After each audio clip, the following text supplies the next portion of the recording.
धार्मिक ग्रंथों के अनुसार चैत्र मास की पूर्णिमा तिथि को हनुमान जयंती का पावन पर्व मनाया जाता है। यह दिन भगवान शिव के एकादश रुद्र अवतार वायुपुत्र श्री हनुमान जी के प्रकाट्य का स्मरण कराता है।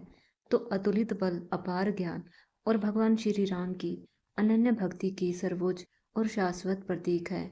हनुमान जी की माता का नाम अंजनी, पिता का नाम केसरी था। उन्हें संकट मोचन और पवन पुत्र के नाम से भी जानते हैं।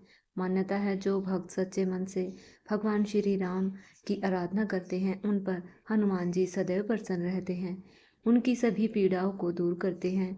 जिस घर में प्रतिदिन हनुमान जी की पूजा होती है वहाँ नकारात्मक शक्तियों का कभी वास नहीं होता। वाल्मीकि रामायण के अनुसार त्रेता युग में जब पृथ्वी पर राक्षसों के राजा रावण का अत्याचार बढ़ा, तब धर्म की रक्षा और अधर्म के विनाश हेतु भगवान विष्णु ने अयोध्या के राजा दशरथ के पुत्र के रूप में श्री राम का अवतार लेने का निर्णय किया। जब भगवान विष्णु अवतार ले रहे थे तब परमपिता ब्रह्मा जी ने सभी देवताओं को यह संदेश दिया कि वे भगवान श्री राम की सहायता के लिए पृथ्वी पर वानर और भालू जातियों में अपने अपने अंशों से अवतार ले। ब्रह्मा जी के इस आदेश को सुनकर देवादिदेव महादेव शिव जी के मन में भी अपने आराध्य भगवान विष्णु की सेवा करने की तीव्र इच्छा जागृत हुई। भगवान शिव ने विचार किया वे किस रूप में श्री राम की सेवा कर सकते हैं। अंततः उन्होंने अपने एकादश रुद्र रूप में से एक विशिष्ट रूप में अवतार लेने का संकल्प किया, जो श्री राम का परम भक्त और सेवक होगा, जिसके बल और पराक्रम की कोई सीमा नहीं होगी। इसी कालखंड में देवराज इंद्र की सभा में पुंजस्थला नामक एक अत्यंत रूपवती अप्सरा थी। एक बार अपने यौवन और सौंदर्य के अहंकार में पुंजस्थला ने एक तपस्वी ऋषि का उपहास कर दिया और उनका ध्यान भंग करने का प्रयास किया।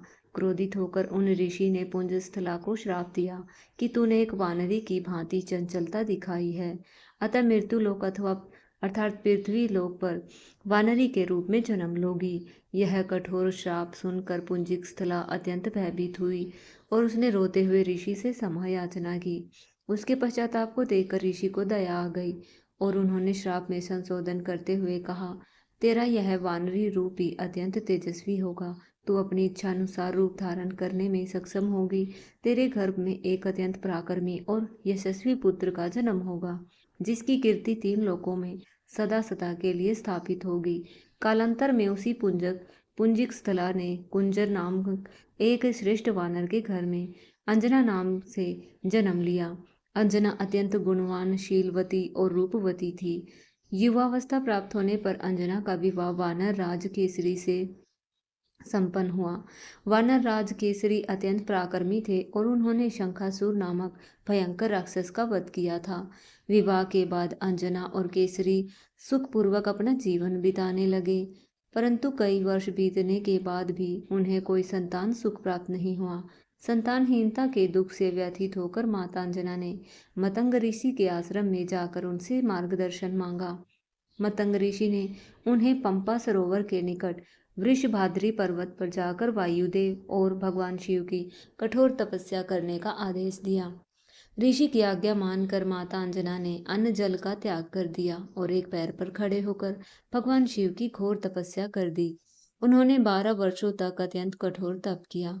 उनकी इस अनन्य और निष्काम तपस्या से प्रसन्न होकर आशुतोष भगवान शिव उनके समक्ष प्रकट हुए और वरदान मांगने को कहा। माता अंजना ने कहा, हे प्रभु, यदि आप मेरी तपस्या से प्रसन्न हैं तो मुझे एक ऐसा पुत्र प्रदान करें जो बल, बुद्धि, विद्या और पराक्रम में आपके ही समान हो, जिसे कोई भी अस्त्र शस्त्र पराजित न कर सके। भगवान शिव ने तथास्तु कहकर उन्हें यह वरदान दिया और अंतर्ध्यान हो गए। भगवान शिव ने अपनी योग माया से अपने एकादश रुद्र तेज को पवन देव को सौंप दिया और उन्हें आदेश दिया कि वे इस दिव्य तेज को माता अंजना के गर्भ में स्थापित करें। उसी समय अयोध्या में चक्रवर्ती सम्राट राजा दशरथ भी संतान प्राप्ति के लिए महर्षि ऋषि के निर्देशन में पुत्र कामेष्टि यज्ञ कर रहे थे। यज्ञ की पूर्णता पर अग्निदेव स्वयं प्रकट हुए। उन्होंने राजा दशरथ को दिव्य खीर से भरा एक स्वर्ण पात्र प्रदान किया। राजा दशरथ ने वह खीर अपनी तीनों रानियों कौशल्या, सुमित्रा और कैकेयी में बांट दी। जब रानी कैकेयी अपने हिस्से की खीर ग्रहण करने वाली थी, तभी शिवजी की माया से प्रेरित होकर एक चील वहां आई और कैकेयी के हाथ से खीर का वह अंश झपट कर आकाश में ले उड़ी। चील उड़ते हुए उसी वृषभद्री पर्वत के ऊपर से गुजरी जहां माता अंजना तपस्या में लीन थी। चील के पंजों से वह खीर का पात्र नीचे गिर गया। तभी पवन देव ने उस दिव्य खीर को अपने वेग से संभाल लिया, उसे सीधा माता अंजनी के अंजलि में स्थापित कर दिया। माता अंजना ने इसे भगवान शिव का प्रसाद मानकर ग्रहण कर लिया। उस दिव्य पायस के भक्षण और पवन देव द्वारा भगवान शिव के तेज की स्थापना के परिणाम स्वरूप माता अंजना ने गर्भ धारण किया। उनके गर्भ में पल रहा वह शिशु कोई साधारण बालक नहीं था, अपितु वह साक्षात महादेव का अंश और वायुदेव का औरस पुत्र था। अंततः वह परम सुख घड़ी आई। चैत्र मास की शुक्ल पक्ष की पूर्णिमा तिथि मंगलवार का दिनिद्रा नक्षत्र और मेष लगन के शुभ संयोग में माता अंजना ने एक अत्यंत सुंदर, तेजस्वी और विशालकाय बालक को जन्म दिया। जन्म लेते ही उस बालक का शरीर स्वर्ण के समान चमक रहा था। उसके मुख पर अपूर्व तेज था और शरीर पर दिव्य आभूषण जन्मजात ही शोभित थे। उस बालक के कानों में मणुयुक्त कुंडल, शरीर पर यज्ञोपवीत और कटी में मैला धारण की हुई थी। जन्म लेते ही बालक ने माता अंजना और पिता केसरी को प्रणाम किया। उस समय आकाश में देवताओं ने पुष्प वर्षा की, गंधर्वों ने मंगल गान किया और अप्सराओं ने नृत्य किया। संपूर्ण ब्रह्मांड में आनंद की लहर दौड़ गई। वाल्मीकि रामायण के अनुसार जन्म के समय शिशु इतना तेजस्वी ओजस्वी था कि साक्षात सूर्य के समान प्रतीत होता था। वायुदेव स्वयं वहां प्रकट हुए और उन्होंने बालक को आशीर्वाद देते हुए कहा, हे अंजनेय, संपूर्ण ब्रह्मांड में तुम्हारी गति को कोई नहीं रोक सकेगा। भगवान शिव को अंश होने के कारण यह बालक जन्म से ही ज्ञान और सिद्धियों का स्वामी था। बालक के प्रकाट्य के कुछ समय बाद ही एक दिन माता अंजना ने वन में फल इकट्ठा करने के लिए गई। उसी समय आश्रम में लेटे हुए नवजात शिशु को अत्यंत तीव्र क्षुधा अर्थात भूख की अनुभूति हुई। भूख से व्याकुल होकर बालक रोने लगा। तभी बालक की दृष्टि पूर्व दिशा की ओर गई, जहां उदयमान सूर्य अपनी रক্তিम आभा के साथ आकाश में मंडल में उदित हो रहे थे। प्रातःकालीन सूर्य की लालिमा को देखकर उस बोधिन परंतु असीम शक्तिशाली शिशु ने उसे अत्यंत स्वादिष्ट और पका हुआ लाल फल समझ लिया। उस रক্তিम फल को ग्रहण करने की तीव्र इच्छा से प्रेरित होकर भगवान शिव के अंश और वायुदेव के पुत्र ने अपनी असीम शक्तियों का प्रयोग किया। एक ही छलांग में गगन मंडल की ओर उड़ान भर ली। बालक की वह उड़ान अत्यंत अद्भुत और अकल्पनीय थी। वे वायु के समान वेग से अंतरिक्ष को पार करते हुए सूर्यलोक की ओर बढ़ने लगे। उनके इस वेग और तेज को देखकर स्वयं वायुदेव भी आश्चर्यचकित रह गए। वे अपने पुत्र की रक्षा हेतु उनके पीछे पीछे शीतल हवा के रूप में चलने लगे, ताकि सूर्य का प्रचंड ताप बालक को किसी प्रकार की हानि न पहुंचा सके। भगवान सूर्य ने भी उस तेजस्वी बालक को अपनी ओर आकर देखा तो परंतु वे उस शिशु के भीतर विद्यमान महादेव के अंश को पहचान गए। इसलिए सूर्यदेव ने भी अपने ताप को अत्यंत कम कर दिया, जिससे बालक का कोमल शरीर न झुलसे। संयोग, जिस दिन बालक ने सूर्य को ग्रसने अर्थात निकलने के लिए उड़ान भरी थी, उसी दिन अमावस्या की तिथि थी और आकाश में सूर्य ग्रहण लगने वाला था। मायावी राक्षस राहु सूर्य को ग्रसने के लिए वहां पहुंच चुका था, परंतु जब राहु ने देखा कि एक विशालकाय और ओजस्वी बालक सूर्य की ओर तीव्र गति से आ रहा है, तो वह भयभीत हो गया। बालक ने राहु को भी कोई काला फल समझा और उसे पकड़ने के लिए झपटे। भयभीत राहु किसी प्रकार वहां से अपने प्राण बचाकर भागे और सीधे देवराज इंद्र की सभा में पहुंचे। राहु ने कांपते हुए इंद्र से कहा, हे देवराज, आज आपने मुझे क्षुधा शांत करने के लिए सूर्य प्रदान किया था, परंतु वहां तो कोई अन्य ही प्राणी सूर्य को निगलने जा रहा है। यह सुनकर देवराज इंद्र अत्यंत विस्मित और क्रोधित हुए। उन्होंने तत्काल अपने श्वेत गजराज ऐरावत को सुसज्जित करवाया और वज्र धारण कर सूर्यलोक की ओर गए। जब इंद्र वहां पहुंचे तब बालक सूर्यदेव के अत्यंत समीप पहुंच गया था। श्वेत वर्ण के विशालकाय ऐरावत को देखकर बालक का ध्यान सूर्य से हट गया और उन्होंने श्वेत हाथी को एक बड़ा श्वेत फल समझ लिया। अब बालक सूर्य को छोड़कर ऐरावत को पकड़ने के लिए उसकी ओर झपटा। इस अकल्पनीय और भयावह दृश्य को देखकर देवराज इंद्र ने समझा, यह कोई भयंकर मायावी राक्षस है जो स्वर्ग पर अधिकार करने आ रहा है। अपने और ऐरावत के प्राणों की रक्षा हेतु इंद्र ने बिना विचार किए अपने सबसे अचूक और भयंकर अस्त्र वज्र से उस बालक पर प्रहार किया। इंद्र का वज्र अत्यंत प्रचंड वेग से उस सुकोमल बालक की ठुड्डी पर जाकर लगा। वज्र के उस कठोर प्रहार से बालक मूर्छित होकर पृथ्वी की ओर तीव्र गति से गिरने लगा। अपने प्रिय पुत्र को मूर्छित अवस्था में आकाश से गिरता देख पवन देव का हृदय विदीर्ण हो गया। उन्होंने अपने वेग से गिरते हुए पुत्र को अपनी गोदी में झोल लिया। बालक की यह दयनीय दशा और उसकी ठुड्डी को देखकर वायुदेव अत्यंत कुपित हो गए। अपने पुत्र के प्रति अन्याय से रुष्ट होकर वायुदेव बालक को लेकर एक गहरी गुफा में चले गए। पवन देव की गुफा में प्रवेश करते ही संपूर्ण ब्रह्मांड में एक भयंकर संकट उत्पन्न हो गया। क्रुद्ध वायुदेव ने 3 लोकों में अपने प्रवाह को पूर्णतः अवरुद्ध कर दिया। वायु के रुकते ही सृष्टि की प्राण वायु समाप्त होने लगी। देवताओं, दानवों, यक्षों, मनुष्यों और पशुओं के प्राण कंठ में आ गए। संपूर्ण चराचर जगत में हाहाकार मच गया। ब्रह्मांड का संतुलन बिगड़ने लगा। ऐसा प्रतीत होने लगा मानो सृष्टि का अंत निकट हो। इस प्रलंबकारी स्थिति को देख सभी देवता घबरा गए। परमपिता ब्रह्मा जी के नेतृत्व में भगवान शिव और देवराज इंद्र को साथ लेकर उस गुफा के द्वार पर पहुंचे, जहां वायुदेव अपने मूर्छित पुत्र को सीने से लगाए विलाप कर रहे थे। गुफा में पहुंचकर ब्रह्मा जी ने सबसे पहले अपने कमंडल से पवित्र जल छिड़क कर उसे अपने दिव्य कर कमलों के स्पर्श से मूर्छित बालक को पुनः चेतना अवस्था में ला दिया। अपने पुत्र को जीवित और स्वस्थ देख वायुदेव का क्रोध शांत हुआ। उन्होंने पुनः ब्रह्मांड में वायु का प्रभाव प्रारंभ कर दिया, जिससे सृष्टि में पुनः जीवन का संचार हुआ। देवताओं ने अपने कृत्य पर पश्चाताप किया। तब ब्रह्मा जी ने घोषणा की कि वज्र के प्रहार से इस बालक की खंडित हुई है, अतः आज से संपूर्ण ब्रह्मांड में यह बालक हनुमान के नाम से विख्यात होगा। तत्पश्चात देवताओं ने बालक हनुमान को अजय बनाने के लिए उन्हें अद्भुत वरदान दिए। ब्रह्मा जी ने वरदान दिया कि मेरा ब्रह्मास्त्र कभी इस बालक पर प्रभाव नहीं डाल सकेगा। यह अपनी इच्छा अनुसार रूप धारण करने में सक्षम और चिरंजीवी और अमर रहेगा। देवराज इंद्र ने कहा, मेरा वज्र अब भविष्य में कभी हनुमान को हानि नहीं पहुंचा सकेगा। भगवान सूर्य ने अपने तेज का 100वां भाग हनुमान जी को प्रदान किया। यमराज ने वरदान दिया कि मेरा काल दंड कभी हनुमान का प्राण नहीं हर सकेगा। वह मेरे प्रभाव से पूर्णतः मुक्त रहेगा। वरुण देव ने पाश और जल से सदा सुरक्षित रहने का वरदान दिया। कुबेर देव ने अपनी गदा से कभी पराजित न होने का और विश्वकर्मा जी ने अपने द्वारा निर्मित सभी दिव्य शस्त्रों से अवध्य होने का वरदान दिया। भगवान शिव ने उन्हें अजय योद्धा होने का आशीर्वाद दिया। इन सभी दिव्य वरदानों को प्राप्त कर बालक हनुमान संपूर्ण ब्रह्मांड में अद्वितीय और अजय महापराक्रमी बन गए। देवताओं से असीमित और अमोघ वरदान प्राप्त करने के बाद बालक काल में हनुमान जी अत्यंत नटखट और चंचल स्वभाव के हो गए।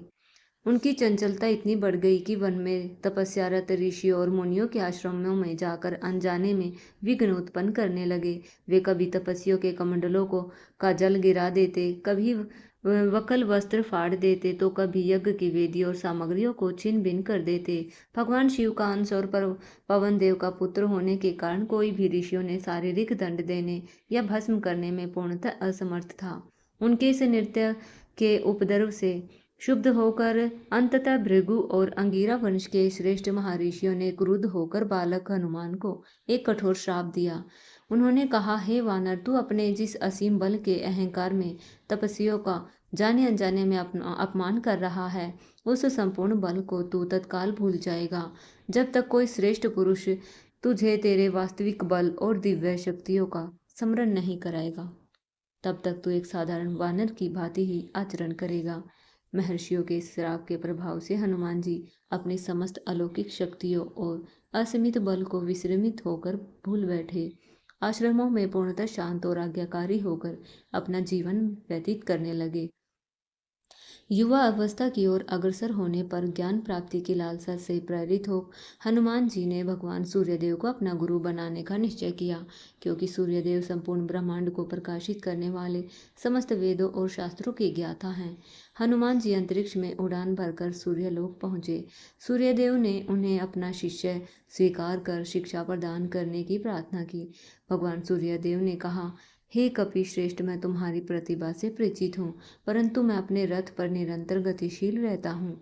ऐसी स्थिति में मैं तुम्हें विधिवत शिक्षा कैसे प्रदान कर पाऊंगा। हनुमान जी ने अत्यंत विनम्रता पूर्वक कहा, हे देव, आप अपनी गति चलते रहें, मैं आपके रथ के सम्मुख आपकी ओर मुख करके आपके समान ही गति में उल्टी दिशा में उड़ते हुए शिक्षा ग्रहण कर लूंगा। हनुमान जी की इस अकल्पनीय लगन और संकल्प को देखकर सूर्यदेव अत्यंत प्रसन्न हुए। हनुमान जी को अपना शिष्य स्वीकार कर लिया। शिक्षा का एक अभूतपूर्व कर्म आरंभ हुआ। भगवान सूर्यदेव अपने रथ पर तीव्र गति से बढ़ते रहे। हनुमान जी उनके रथ के ठीक सामने उल्टी दिशा में अंतरिक्ष में उड़ते हुए ज्ञान ग्रहण करने लगे।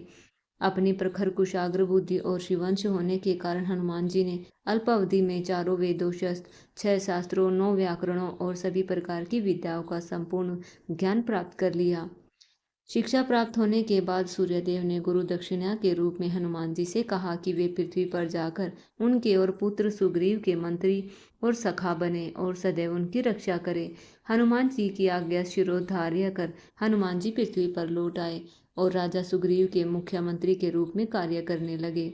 उसी कालखंड में किष्किंधा के वानर राज बाली और उसके अनुज सुग्रीव के मध्य भयंकर शत्रुता उत्पन्न हो गई। बाली ने अपने बाहुबल से सुग्रीव को पराजित किया, किष्किंधा से निष्कासित कर दिया, उसकी पत्नी रूमा का अपहरण कर लिया। प्राणों के भय से भागते सुग्रीव ने ऋषमुख पर्वत पर आश्रय लिया, क्योंकि महर्षि मतंग के श्राप के कारण बाली उस पर्वत पर कदम नहीं रख सकता था। सुग्रीव के इस घोर संकट काल में केवल हनुमान जी और कुछ गिने चुने वानर ही साथ थे। हनुमान जी ने सच्चे मित्र और नीति निपुण मंत्री की भांति पग पग पर सुग्रीव का रक्षण किया। समय बीता, परम पुनीत क्षण आ गया, जिसके लिए हनुमान जी का पृथ्वी पर अवतार हुआ था। त्रेता युग में जब लंकापति रावण ने माता सीता का छल पूर्वक हरण किया, तब भगवान श्री राम और उनके अनुज लक्ष्मण माता सीता की खोज में वन वन भटकते हुए पंपा सरोवर के निकट ऋषिमुख पर्वत की ओर तलहटी में पहुंचे। दूर से दो अत्यंत तेजस्वी धनुष बाणधारी किए हुए तपस्वियों को अपनी ओर आते देख सुग्रीव अत्यंत भयभीत हो गए। सुग्रीव को लगा यह दोनों वीर बाली द्वारा उसे मारने के लिए भेजे हुए कोई गुप्तचर हैं। सुग्रीव ने हनुमान जी से कहा, वे वेश बदलकर उन दोनों वीरों की वास्तविकता पता लगाए। अपने स्वामी की आज्ञा पाकर हनुमान जी ने एक ब्रह्मचारी विप्र का वेश धारण किया और श्री राम और लक्ष्मण के समक्ष उपस्थित हुए। अत्यंत मधुर और संस्कृत निष्ठ वाणी में हनुमान जी ने उनसे पूछा। तब भगवान श्री राम ने अपना और लक्ष्मण का परिचय दिया और माता सीता के हरण की व्यथा सुनाई। जैसे हनुमान जी ने जाना कि यह साक्षात अयोध्यापति दशरथ नंदन श्री राम हैं, जिनका स्मरण वे जन्म जन्मांतर से करते आ रहे हैं, तो अपने विप्र रूप को त्याग कर अपने वास्तविक वानर रूप में आ गए। रोते हुए भगवान श्री राम के चरणों में गिर गए। हनुमान जी ने गदगद कंठ से कहा, हे नाथ, मैं तो अज्ञानी हूँ, इसलिए आपको पहचान न सका, परंतु आप तो अंतर्यामी हैं। आपने अपने इस सेवक को कैसे भुला दिया। भगवान श्री राम ने अत्यंत स्नेहपूर्वक हनुमान जी को उठाकर अपने हृदय से लगाया। यह केवल दो शरीरों का नहीं, अपितु जीवात्मा और परमात्मा का सबसे पवित्र और शाश्वत मिलन था। मिलन के बाद हनुमान जी श्री राम और लक्ष्मण को अत्यंत आदर पूर्वक अपने कंधों पर बैठाकर ऋषमुख पर्वत पर ले आए। वहां अपने प्रज्वलित अग्नि को साक्षी मानकर भगवान श्री राम और सुग्रीव के मध्य पवित्रता मित्रता स्थापना कराई।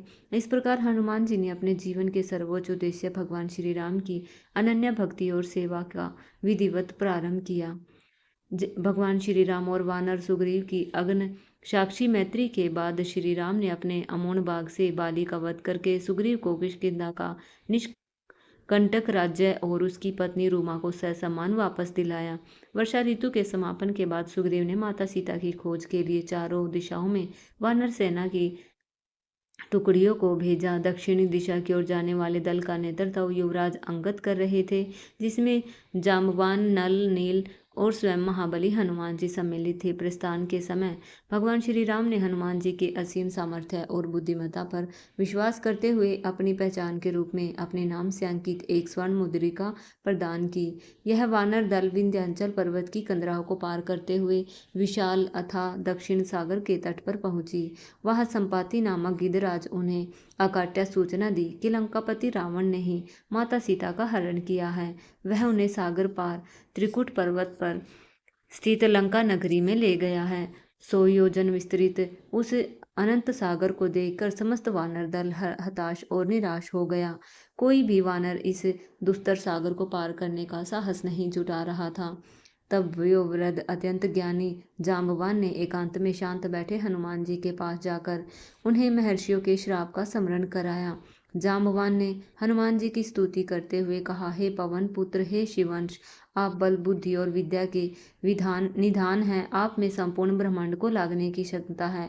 जाम्बवान के इन ओजस्वी वचनों को सुनते ही हनुमान जी को अपनी विस्मृत और सुप्त शक्तियों का पूर्ण भास हो गया। उनका शरीर एक विशाल पर्वत के समान अत्यंत विस्तृत और ओजस्वी हो गया। उन्होंने महेंद्र पर्वत पर चढ़कर भगवान श्री राम का जय घोष किया। अंतरिक्ष मार्ग से लंका की ओर एक महाबली सिंह के समान छलांग लगा दी। सागर लांघते समय हनुमान जी ने मार्ग में देवताओं द्वारा उनकी परीक्षा लेने हेतु भेजी गई नाग माता सुरसा के मुख में प्रवेश कर अपनी सूक्ष्मता और बुद्धिमत्ता का प्रत्यक्ष प्रमाण दिया। तदंतर जल में छाया पकड़कर पक्षियों का भक्षण करने लगी मायावी राक्षसी सिंहिका का अपने बाहुबल से वध किया। लंका तट पर पहुंचकर उन्होंने एक अत्यंत सूक्ष्म रूप धारण किया। रात्रि के अंधकार में लंका नगरी में प्रवेश किया। प्रवेश द्वार पर लंकनी नाम की राक्षसी ने उन्हें रोका, जिसे हनुमान जी ने एक ही मुष्टिका प्रहार से धराशायी कर दिया। लंकनी ने उन्हें लंका के विनाश का सत्य बताकर ससमान अंदर जाने दिया। संपूर्ण लंका में अन्वेषण के बाद हनुमान जी ने रावण के अंतपुर दूर स्थित अशोक वाटिका में शिंशपा अशोक वृक्ष के नीचे माता सीता को शोकग्रस्त और भयंकर राक्षसियों से घिरा देखा।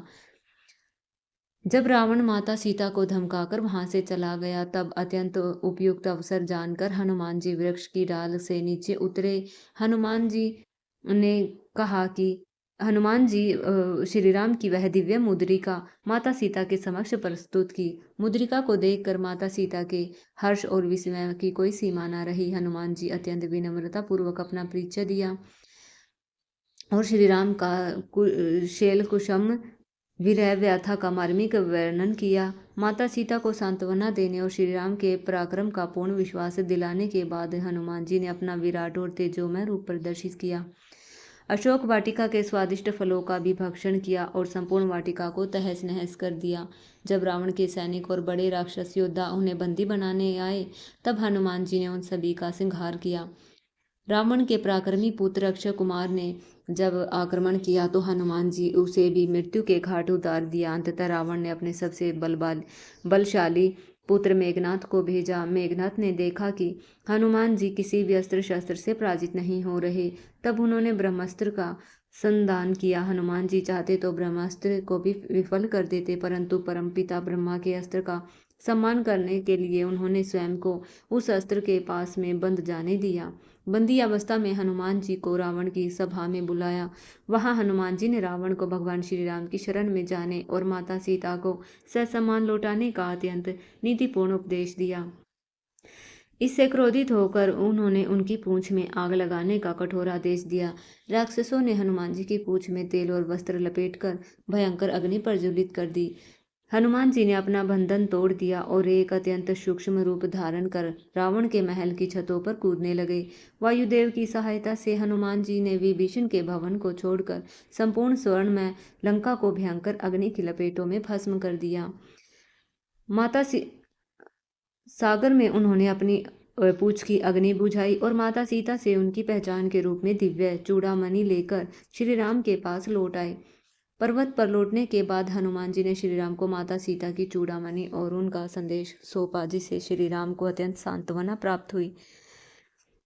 अंततः भगवान श्री राम के अमोघ बाणों से रावण का वध हुआ और असत्य पर सत्य की और अधर्म पर धर्म की महान विजय प्राप्त हुई। विभीषण को लंका का राजा घोषित करने के बाद श्री राम, माता सीता, लक्ष्मण और हनुमान जी पुष्पक विमान में बैठकर अयोध्या लौट आए। अयोध्या में भगवान श्री राम का भव्य राज्य अभिषेक हुआ। उन्हें बहुमूल्य उपहार देकर भगवान श्री राम ने वानरों को विदा किया, परंतु हनुमान जी ने श्री राम के चरणों में रहकर निरंतर उनकी सेवा करने की याचना की। हनुमान जी की अनन्य भक्ति और निष्कम सेवा और असीम समर्पण से अत्यंत प्रसन्न होकर भगवान श्री राम ने उन्हें हृदय से लगा लिया और यह अमर वरदान दिया, हे हनुमान, जब तक इस पृथ्वी पर मेरी कथा अर्थात राम कथा का गान और स्मरण होता रहेगा, तब तक तुम इस पृथ्वी पर सदैव उपस्थित रहोगे, मेरे भक्तों का कल्याण करोगे। इसी अमोघ वरदान के कारण भगवान हनुमान जी आज भी सप्त चिरंजीवियों में से एक माने जाते हैं और पृथ्वी पर जागृत देव के रूप में अपने भक्तों की पुकार सुनते हैं। प्रिय भक्तों, आपको हनुमान जन्म की यह कथा कैसी लगी कमेंट करके जरूर बताइए। अच्छी लगी हो तो वीडियो को लाइक और शेयर जरूर करें। फिर मिलते हैं एक और नई वीडियो के साथ। प्रेम से बोलिए संकट मोचन हनुमान की जय। जय श्री राम।